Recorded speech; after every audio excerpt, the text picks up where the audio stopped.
Welcome to the Moon Manifesting Podcast with Kyra Howearth. Hi, I'm Kyra, business astrologer, moon manifesting mama, author, teacher, and mentor. I teach you how to harness the energy of the moon, stars, and cosmos so you can manifest your dreams and discover a deeper purpose to your life.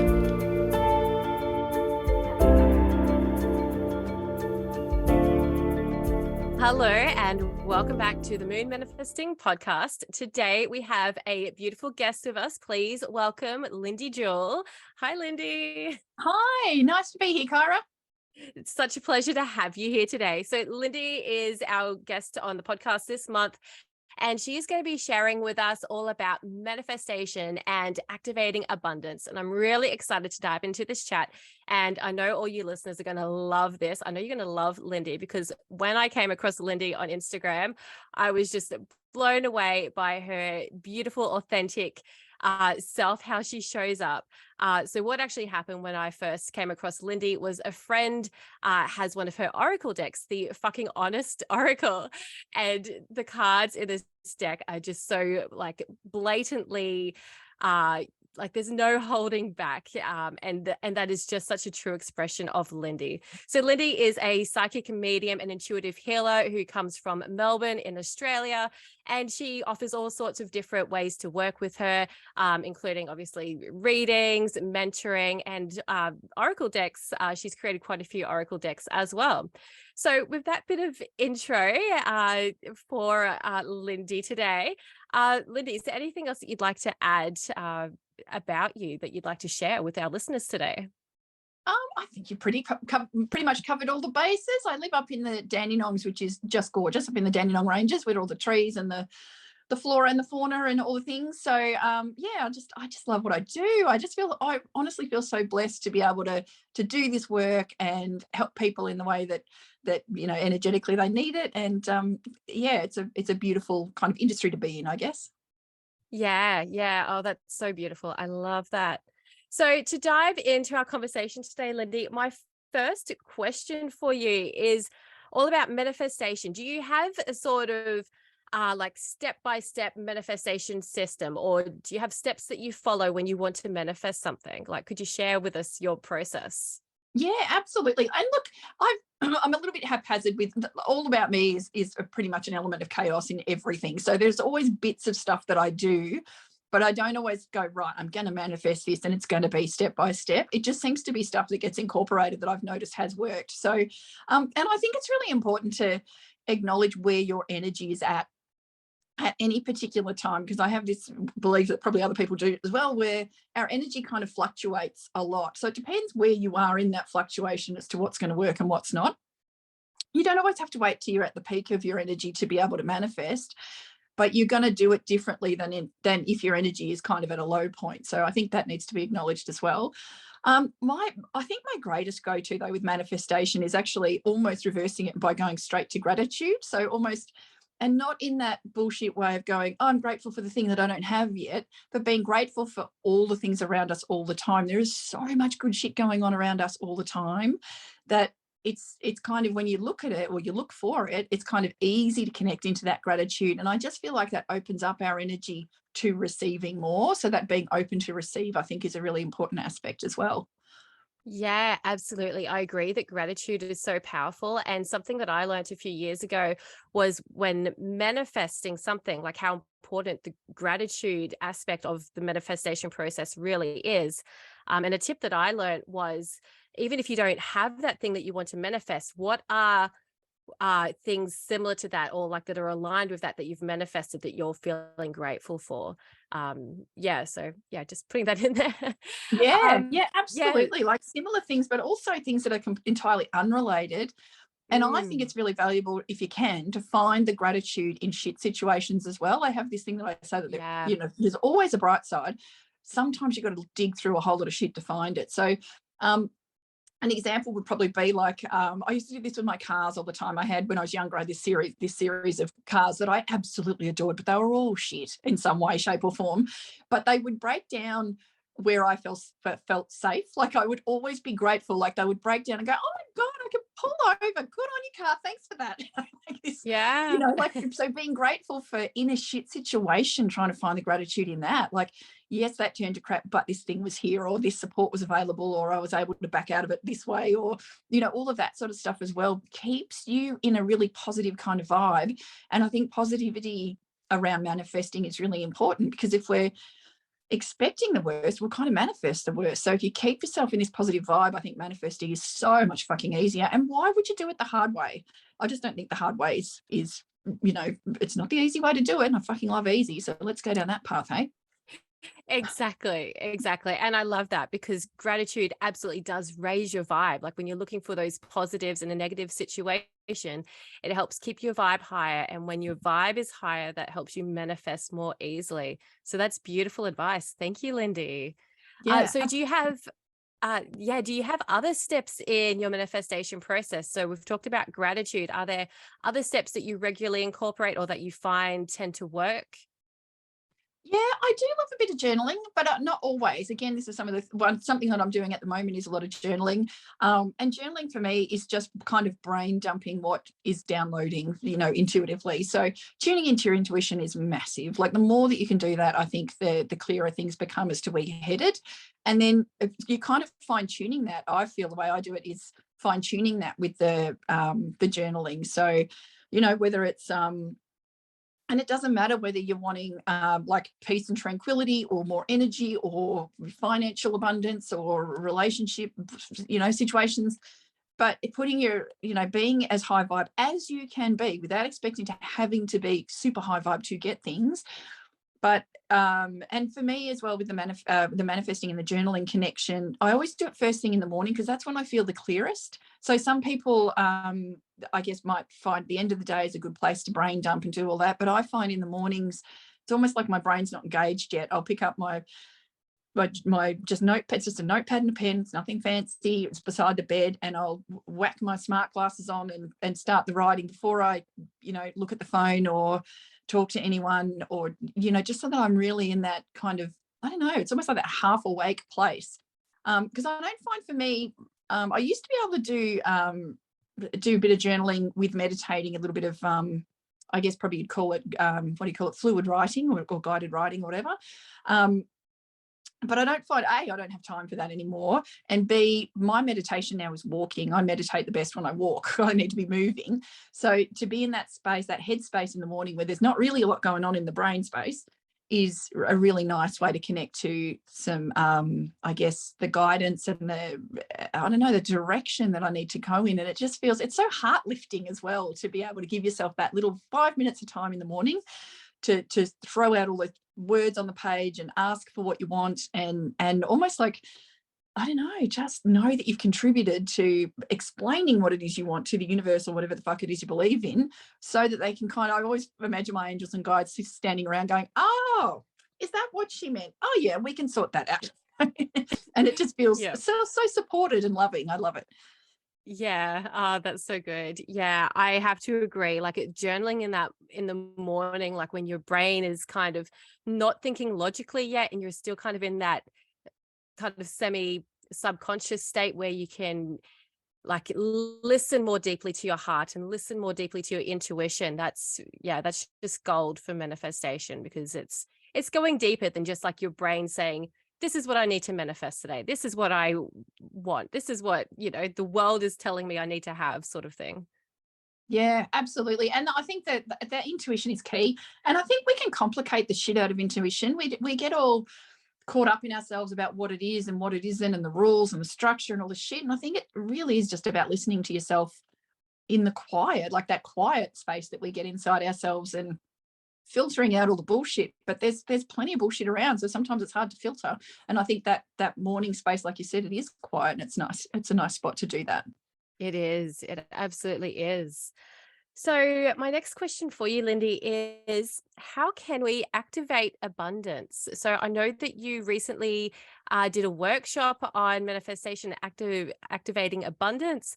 So yeah, could you share some tips with us?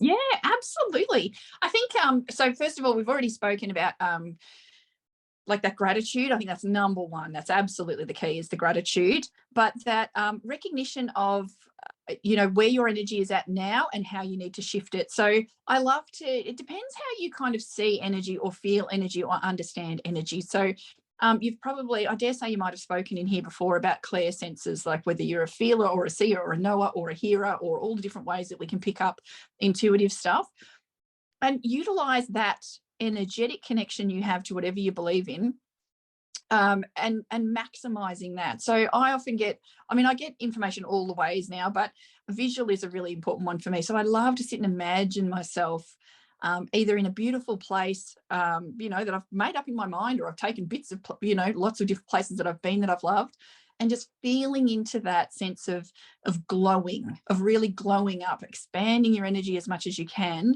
And then imagining beside you somewhere is a flow of abundance. And again, whatever form of abundance is the one that you want the most.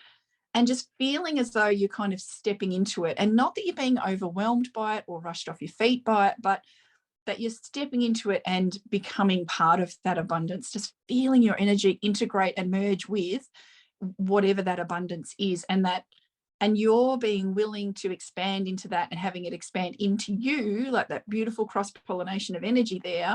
I think that's a really beautiful way to accept and receive what you're trying to manifest. Yeah, that is a really beautiful like visualization to go through. I love that. That is so powerful. And I love that one because you can take a half an hour doing that one, or you can take 30 seconds doing that. You can really make it squeeze into your day wherever it works. So there's not a need to do anything dramatic with, don't get me wrong, I fucking love a ritual where you light the candle or clear your home or do the things, but you can absolutely reset your energy in your head, and resetting your energy to abundance or to manifesting can be a really easy step. It's up to you how much you want to fucking complicate that. So if you need a candle or you need a bunch of flowers in your presence while you do that, then go for it. But don't let yourself kind of, talk yourself into things being more difficult than they need to be, because why shouldn't they be simple? Heaps of people manifest heaps of fabulous stuff all the time. I think that's another thing I love to do too, is looking at people who've been successful or where things have gone really well for someone else and going, yeah, that means it's possible. It's tying yourself to the possibility, to what is an option, to what is available.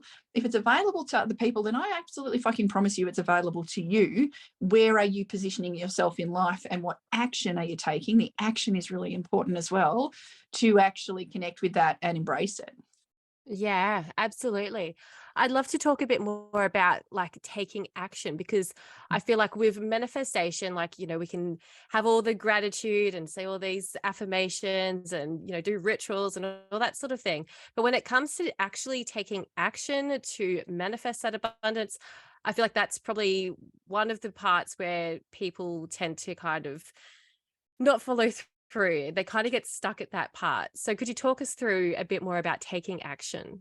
Yeah, absolutely. And we've all had a crack at that. We've all had we've all been super motivated to get something moving and then just fallen off the wagon, or, lost motivation or momentum on it. And that happens. Like, we get the fucking procrastinating queen sometimes, but other days I'm happy just to get up and give things a go. And I think that's a part of, like all this woo-woo world. You've got to be a little bit careful that you don't kind of outsource your power, that you don't go, I'm leaving it up to the universe whether I get that or not. Like, no, you own that shit. Get off your ass and take the action that you need to. I think it's really important too that we are sometimes willing to fail. So, because there's a lot of shit that we won't do because you go, oh, I don't know if that's going to work. Well, of course you don't fucking know until you give it a go. So get off your ass, make some things happen, and be willing to fail. You're not going to fail to the point that someone dies. You're not going to do something like that, but you've got to be willing to give something a go and have it not go as planned or not succeed, because there's the other side of that, is it could go even better than you expected. Like, it could be fucking phenomenal for you. But if your fear is holding you back from taking action, then you're never going to know. So that action is really important, but you've really got to be aware of the negotiation that you are going to have with fear, because we all have fear because it lives in us, and it's not some fucking dark entity. It's the voices in your head that fuck you over. So when you negotiate with them and go, actually, you know what, sit down and shut up for a minute. I've got to give this thing a go because I am passionate about it and I do want it. And I am going to go and learn whatever I need to learn, whether that's learn to receive and expand into places I couldn't have imagined, or learn by fucking it up and going, oh, okay, well, next time I'll try this. I'll do it this way. That it all matters. Yeah, that's absolutely. And I think that's so important too, to be really persistent with trying to manifest those things that you want. I was reading only the other day about Dr. Seuss, and I guess we all know who Dr. Seuss is. He's a famous children's author. And for his first book, I think he went to something like 27, or it could have been more, different publishers before he finally found a publisher who would publish his first book. And that was like, I don't know, Cat in the Hat or something like that. Like, a book that we all know and love now. But he didn't give up. He kept persisting through it, and he kept taking that action because he had this dream, he had that passion. And so, if Dr. Seuss can do it and become, worldwide famous, so can we. We can all do it too, as long as we keep pushing ourselves and taking that action. Yeah, absolutely. And it's not about banging your head on a brick wall. It's if you get rejected or something doesn't work, it's stopping and having a look at it and going, okay, well, it might be, where was my energy that day when I put that thing forward? Or, how did I approach it? Maybe I could come in from a different angle. Or who do I know who succeeded in this space, and I can ask them what they did. I think that's a really big one. As well, is almost the outsourcing. So you don't have to fuck up every single step along the way. You can see other people that have got halfway there or have done something, might be different industry, but kind of a similar thing that has, and I'm saying industry because I'm thinking about work stuff, but it could be like personal relationship stuff as well. People that have come through something and go, what, tell me your story. How did it work for you? And it's not taking notes and jotting down and doing exactly what they did, but seeing what resonates for you and going, actually, you know what? I fucked that up as well.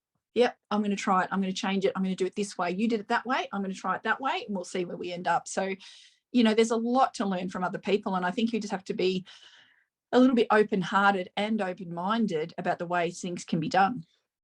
Yeah, that's so true. So true. So we've been talking a bit more about the challenges that come up with manifestation. So taking action, I feel, is probably one of those big that comes up. Are there other challenges that you see come up when people are trying to manifest their goals? Yeah, for sure. I think fear of success. You've got to be like we try to manifest something, but at the same time we go, but there'll be a subconscious part of us going, what if I get it? And then this could be an option. I could be too busy. I could be, too in love. I could be too overwhelmed by whatever this is. What am I going to do with it? And just watching like this real awareness of where your brain goes with the thinking of when you get it. So I'm sitting with yourself quietly and imagining you get this thing, whatever it is. And then going, all right, where's my brain gone? Where's all the negative? Because it will. Our brains are kind of hardwired to go down the what if path, and the what if path is often full of negatives. So every time you come up against one of those, or one of them rears its ugly head, going, okay, I can see that.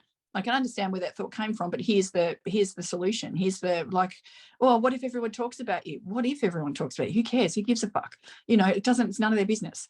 So, and then that little fear then goes, oh yeah, you're right. It doesn't matter. And that no one's going to die from that. That's my favorite saying. No one's going to die. Yeah. I'm not doing anything or manifesting anything or putting anything in place where someone's going to die. And that's the worst thing, isn't it? So other than that, as long as you're okay and your feet are on the ground and, you're feeling good, then what the fuck does it matter anything else? Our perception of other people's perception will fuck us up every time. So getting an awareness that what you're perceiving could be an issue is probably not correct anyway.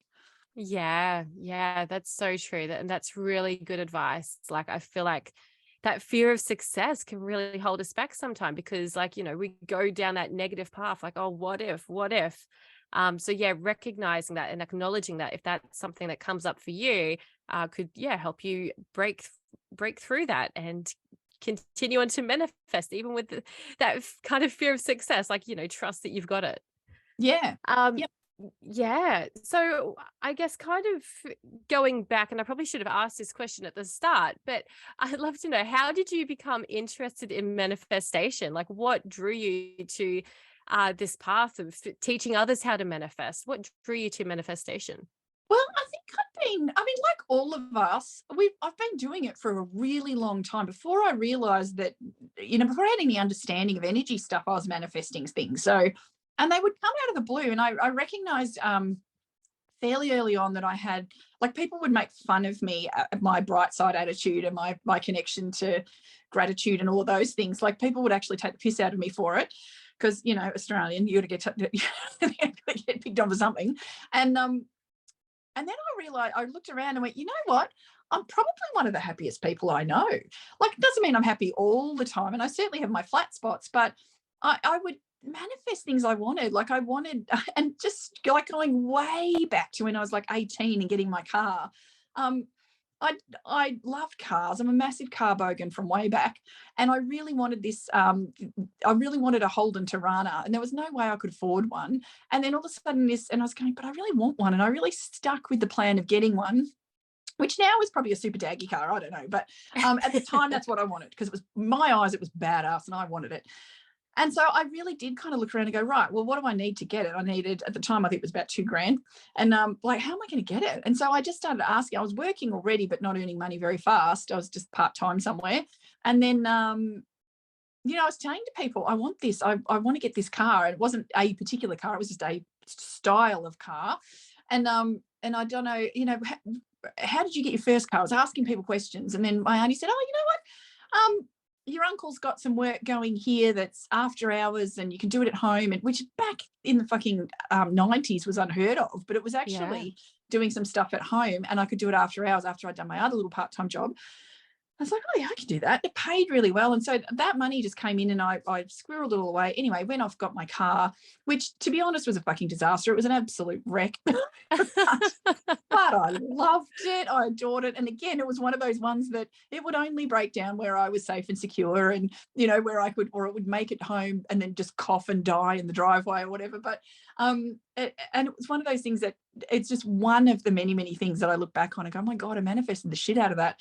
The other thing was like, even my husband, he'll probably hate me saying this because he probably doesn't even know, but he like, I remember laying in bed as a kid and going, I want someone who's fucking handy at stuff, that gets off his ass and gets things done, that blah, blah, blah. I had this list of things. Anyway, he shows up magically and we connect, and, like, don't get me wrong, he drives me fucking mental most days, but we live in this gorgeous house up in the hills now because he built most of it, because he gets off his ass and gets things done. Can't do the fucking dishes, but that's okay. You know, like, you know, I didn't specify fucking doing dishes though, did I? So it's my own fault.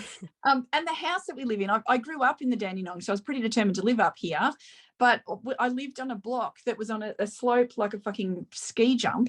And I put it out there to the universe and said, I want to live on the mountain, but I don't want to live on the side of the fucking mountain. I want to live where people can park out the front, because our social life was limited because people couldn't park in our driveway when I was growing up.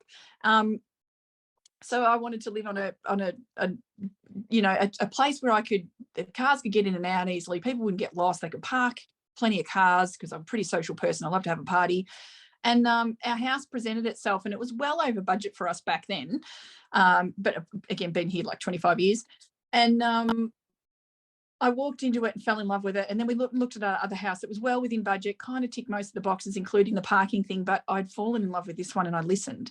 So my husband put an offer in on the other place, and then we came and looked at ours again, the one that we're in now. And I just burst into tears, and I said, this is the one. This is it. Like, I can't live anywhere else. And so, but I listened to the feeling. Like, it was a physical feeling in my body that this was the house for us. And it was fucked. It was falling over. It was useless. The backyard was a disaster. But, you know, I've got this handy hubby who sorted that shit out. But the point was that it felt right. Like, I think listening to what feels right is so significant, and putting it out there that this is what I want, like having a think about what you want, not as in, I want to spend this much money, I want this many bedrooms. For me, it was what the lifestyle it was going to offer. And for me to be able to connect with mates and have gatherings was really important. It was far more important than what people thought or what it looked like. We had this house in pieces. Like, it had a tarp on the roof and literally no walls. It just had cardboard up the walls for probably 18 months, but I was still having people over and still having parties, because it didn't fucking matter. I didn't care. I just wanted that connection to the humans, because I'm quite a social person. But someone else might manifest the exact fucking opposite, where they go, I just want a quiet space where no one can find me. And that's available too. That would be me. I could just feel people's skin crawling, going, oh, people in my house. Yeah. Yeah, but I really love what you said there about the feeling of it being Mm. more important. And I think like tying back into what we've already talked about today, like we're manifesting things. Like if you're trying to go for goals and you're just not feeling it, like you know, that energy, that feeling is so important. So it's probably more important to go with what you feel, manifest those things that feel good to you rather than go from that logical space of your brain. Like, you know, I want to manifest blah, blah, blah, because this is what, you know, I want. But your heart often knows best, right? Yeah, absolutely. And logically, you can talk yourself out of the things that feel right too. So I think that our heart will go for what we want and what is available, whereas our logic will go, how are you going to have that? That's not going to work. How are you going to pay that off? Where's the money going to come from? How are you going to make, you know, what? It lists all the things that could potentially go wrong or that don't make sense. And a lot of manifesting makes absolutely fucking zero sense. It doesn't have to make sense.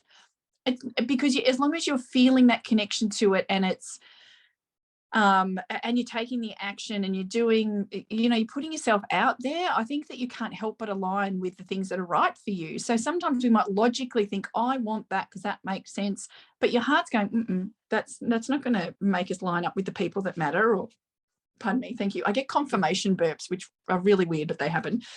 Like because if sometimes we're trying to manifest something and it goes and we perceive it as going wrong, but it puts us where we need to be in relation to connecting with particular people or circumstances or situations that lead us to the next step, that actually can get us above and beyond what we thought we wanted. Yeah, absolutely. Absolutely. That's beautiful. So I guess, do I have a final question for you? I do actually, and this this I probably should have asked you this beforehand as well. But anyways, I'm just gonna throw it out there. Do you know your sun, moon, and rising sign in astrology, Lindy? Oh, no, I don't. You know what? Ah, I've got this thing that I know that I'm a Virgo. I know that. yeah. That's all I know. 21st of September, 72. But Yeah. I don't know. I love astrology and I love tarot and there's too many fucking rules. I can't keep up. There's too many things to Yeah. know. Whereas the way that I tune into energy and intuition and all those things is so fucking haphazard. It's like shit drops into my head and I go with it and I spit it out. And I always say to clients when I do sessions that I've got a heap of regular clients that come and see me because it's a bit of an energy boost, not just a reading. I often have no memory of stuff that I've said to them the time before because it's got fuck all to do with me. So if Yeah. I had to remember what a rising moon meant and all that stuff, I think my brain would explode. I think I just couldn't do it. But I No, love it. I all good. love when other people read for me with astrology or tarot or numerology. I love it, but I've got no idea myself. I've probably had it done and someone's probably told me and I've forgotten because that's how I roll. Yeah, no, that's perfect. It's just a question I usually ask for my guests on the podcast and totally forgot when I was prepping for this podcast to sort that question out, but all good.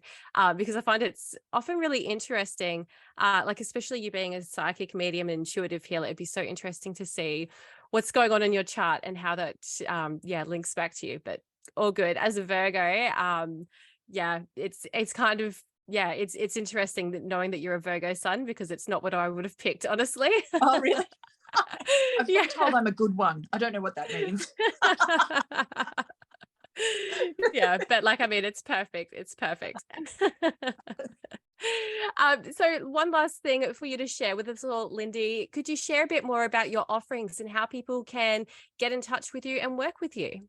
Yeah, absolutely. I'd love to. So obviously I'm up here in the Dandenong Ranges, but I do online sessions too. So my website is the place to go, lyndyjewell.com.au for bookings, for sessions and stuff. But also on there is my shop that has my cards. So I've got Oracle cards. I've got the fucking honest Oracle cards. And the awesome kids Oracle cards where there is no swearing, I promise. There's also the Get Motivated, but they've just out of stock and I'm about to release the fucking honest animal cards as well. I can't wait for them to come out. So there's all Oh, these Oracle card decks that are available and lots of other bits and pieces too. I run courses and classes and I've got some stuff online for, I just love helping people enhance what they've got and do it their way. Like there's so many modalities out there. It's like, these are the rules, this is how you fit in this box, and you got to do it this way and you can't do that and blah. I just love to get people to tap into what they're capable of and expand that, whatever their magic is. And there's a few courses that kind of get people started that are online ready to go now, or there's lots of mentoring opportunities with me, one-on-one or in groups as well, which I just adore doing that and watching people flourish. It's my favorite thing. Oh, beautiful. Thank you so much, Lyndy. I will put the link to Lyndy's website in the show notes below so you can all click through and check out her beautiful cards and mentoring and sessions and everything else that Lyndy offers.